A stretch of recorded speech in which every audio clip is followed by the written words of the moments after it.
किसी ने क्या खूब कहा है कि इतना भी टेढ़ा ना बनो कि कोई तुम्हारे पास आने से कतराए, और इतना भी सीधा ना बनो कि जो चाहे तुम्हारे सर से गुजर जाए।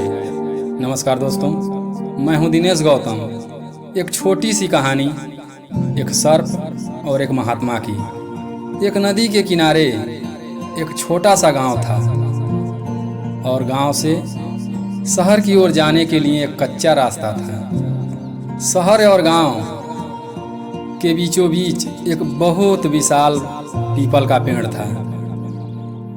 कोई भी शहर से जाता या गांव आता तो उस पीपल के छांव में थोड़ा आराम कर लेता।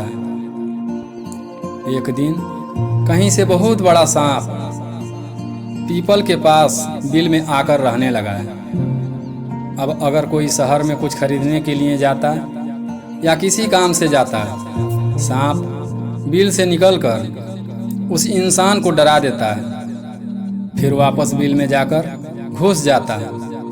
अब लोगों को शहर आने जाने में बहुत दिक्कत होने लगी।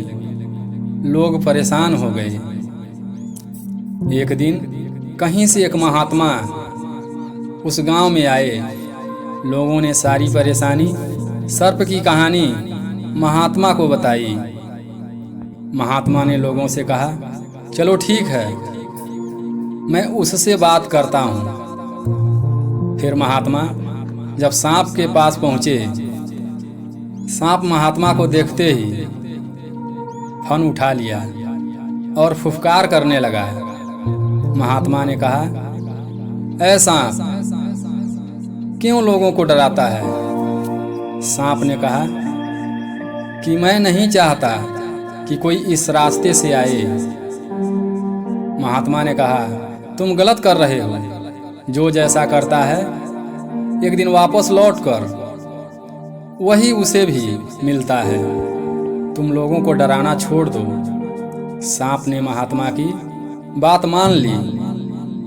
अब लोग उस रास्ते आराम से आते और जाते। इस तरह 2-4 महीने बीत गए। फिर एक दिन महात्मा उसी रास्ते से आ रहे थे। जब पीपल के पास पहुंचे तो देखा सांप जख्मी हालत में पड़ा था। महात्मा ने पूछा, यह तुम्हारी हालत कैसे हुई? तब सांप ने जवाब दिया कि मैं तो लोगों के साथ प्रेम से रहने लगा, लेकिन जो भी उधर से आता उसके साथ छोटे छोटे बच्चे भी आते। छोटे छोटे बच्चे हमारे ऊपर पत्थर और मिट्टी से मारते रहते, और मैं आपकी बात मानकर उन्हें कुछ नहीं बोलता। महात्मा ने कहा, मैं तो यह कहा था कि तुम उन लोगों को परेशान ना करो, और ना ही तो वह लोग तुम्हें परेशान करें। लेकिन जब तुम्हें कोई परेशान करता तब तुम डरा सकते थे, काट भी सकते थे। अपने क्षमता से अधिक सहन करना भी पाप होता है।